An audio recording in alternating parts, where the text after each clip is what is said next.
भागलपुर गांव में रंजीत रहता था। गांव में सूखा पड़ने की वजह से वो पूरी तरह से जमींदारों के कर्ज में डूब चुका था। पूरे गांव से रंजीत कर्जदार हो गया था। अनपढ़ और नाकामयाब होने की वजह से रंजीत शहर जाकर गांव वालों से छुपकर भीख मांगकर अपना गुजारा करता था। अपने गांव से निकलते ही भिखारी के रूप में आकर वो शहर चला जाता था। भगवान के नाम पर दे दे बाबा, बहुत बूढ़ा हो गया हूँ, गरीब भी हूँ। ठीक ठाक तो दिख रहे हो, जाकर काम क्यों नहीं कर लेते? बेटी अगर देना है तो दो, नहीं तो रास्ता नापो। रंजीत हमेशा ऐसा ही करता। वो गांव से शहर आकर सड़कों और तरह तरह की जगह पर भीख मांगता और अपने दिन की कमाई करके घर चला जाता। जमींदार साहब, वो देखिए वहाँ से रंजीत आ रहा है, उससे अपने खेत का ब्याज मांग लीजिए, वरना कल सुबह वो फिर से भाग जाएगा।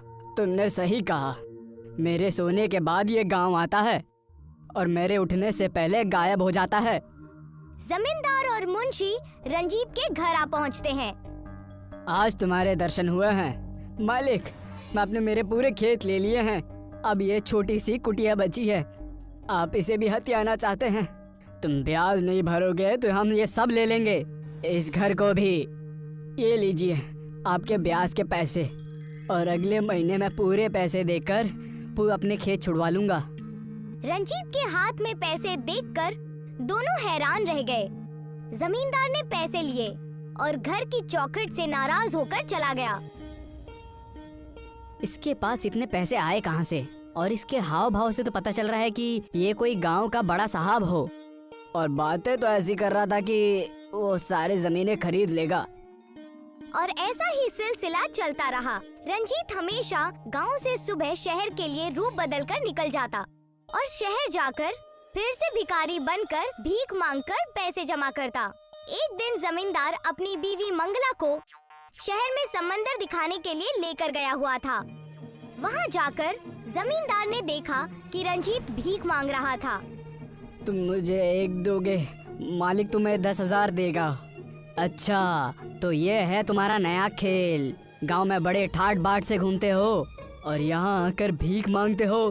कृपा करें मालिक, कृपा करें, ऐसा मत करिए मालिक, मैं बस ये अपना घर चलाने के लिए करता हूँ। मैंने आपके पूरे पैसे इकट्ठे कर लिए हैं और मैं जल्द से जल्द आपके पास आने ही वाला था। तुम बस गांव चलो और वहाँ चलकर देखना, तुम्हारा रहना हराम हो जाएगा। जमींदार और मुंशी ने मिलकर पूरे गांव वालों को ये बात बता दी। रंजीत जहाँ कहीं भी जाता, लोग उसे भिखारी कहकर शर्मिंदा करते। अरे वो देखो, गांव का सबसे बड़ा भिखारी गांव में आ रहे हैं। हाँ हाँ, जल्दी से जेब से चिल्लर निकालो, इन्हें भीख भी तो देनी है हमें। पूरे गांव से रंजीत अपने भिखारी होने के ताने सुन सुनकर थक हार कर परेशान होकर भागलपुर गांव छोड़कर चला जाता है। उस जमींदार ने मेरी जमीन ले ली, मेरा घर ले लिया, मेरा सब कुछ ले लिया।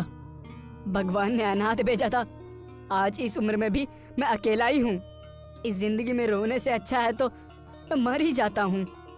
रंजीत ऊंचे पहाड़ पर चढ़कर गहरी सोच में पड़ा ही था। वहाँ पर एक तपस्वी साधु तपस्या में लीन थे और उनकी आँख खुल गई। उन्होंने देखा कि रंजीत उस पहाड़ की चोटी पर खड़ा है। तुम बहुत परेशान लग रहे हो बालक, क्या समस्या है? और यहाँ इस चोटी पर सालों से कोई नहीं आया, तुम यहाँ क्यों आए हो?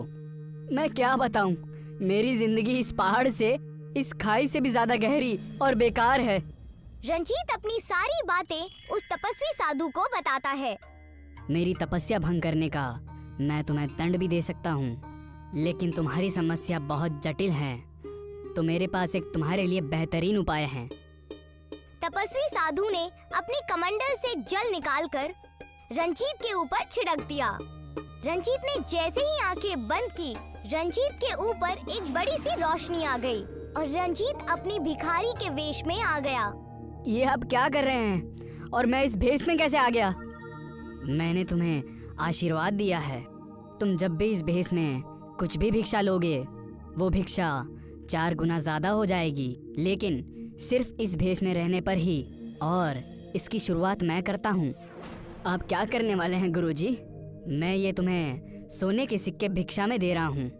बहुत कम ऐसे होते हैं जिन्हें साधु भिक्षा देते हैं। मैं तुम्हें आशीर्वाद के तौर पे दे रहा हूँ।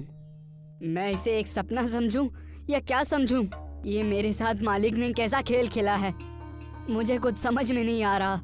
जैसे ही तपस्वी साधु ने एक सोने का सिक्का दिया, रंजीत के भिखारी के वेश में होने की वजह से वो सिक्का 4 गुना ज्यादा हो गया। रंजीत की आंखें उन सिक्कों को देखकर हैरान रह गईं।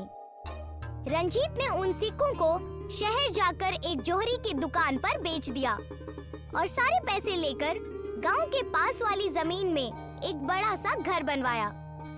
ठेकेदार साहब, मेरा ये घर बहुत बड़ा बनवाना। मेरे भागलपुर गांव वालों को यहाँ दावत देनी है। जो आदमी सड़कों पर भीख मांगता था, आज वो इस तरह का कैसा हो गया? समय का खेल है बस। तुम बस मेरा घर अच्छे से बना दो, बाकी काम मुझ पर छोड़ दो। बड़ा सा घर बनाकर रंजीत भागलपुर गांव वालों से अपनी बेइज्जती का बदला लेना चाहता था। रंजीत को जो भी शहर में भीख देता, तपस्वी साधु की दुआ से वो 4 गुना ज्यादा हो जाती। देखते ही देखते रंजीत भिखारी से अमीर बन गया। लेकिन रंजीत का सारा बर्ताव भिखारी जैसा ही था।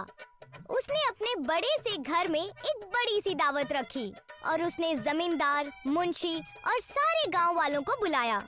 उसने अपना नाम छिपाकर सारे गांव वालों को दावत दी। सुनो सुनो सुनो, भागलपुर गांव के पास जो बड़ा सा महल बना है, वहाँ के मालिक ने भागलपुर दावत पर बुलाया है। सुनो सुनो सुनो। जमींदार साहब, मैंने अंदर जाकर उस महल को देखा। वो बहुत बड़ा महल है, हमें चलना चाहिए। वहाँ जाकर हमें भी फायदा हो सकता है। अच्छा, तब तो हमें जरूर चलना चाहिए। सारे गांव वाले दावत के नाम पर बेहद खुश हो जाते हैं और दावत पर चले जाते हैं। उस दावत में रंजीत अपने भिखारी के वेश में ही होता है। उसे वहाँ देखकर जमींदार और मुंशी कहते हैं, तुम यहाँ भी आ गए। गांव बसा नहीं, भिखारी पहले ही आ गए। आने दो मालिक, आने दो, यहाँ पर अच्छी भीख मिल जाएगी ना। जमींदार और मुंशी की बात सुनकर वहाँ पर ठेकेदार आ जाता है और वो कहने लगता है, जिसे आप भिखारी समझ रहे हैं, ये बड़ा सा महल उन्हीं का ही है। ये क्या बकवास है? ठेकेदार, तुम होश में तो हो? मैं सच कह रहा हूँ, ये महल मैंने ही बनाया है और ये महल रंजीत जी का ही है। लेकिन ऐसे कैसे? ये तो शहर में भीख मांगा करता था और आज इतने बड़े महल का मालिक रंजीत कैसे हो गया? तब वहाँ रंजीत कहता है, मैं तो बस अपने हालातों के वजह से भीख मांगा करता था, लेकिन आप सब अपने कर्मों से मांग रहे हैं। सब कुछ होते हुए भी तुम्हारे पास कुछ नहीं है। मेरे पास कुछ ना होकर भी सब कुछ है। रंजीत की बात सुनकर दोनों मायूस हो जाते हैं और सारे गांव वाले शर्मिंदा हो गए और रंजीत से मुआफी मांगने लगे। लेकिन उसके बाद भी रंजीत शहर जाकर भीख मांगकर अपनी जिंदगी जीता था।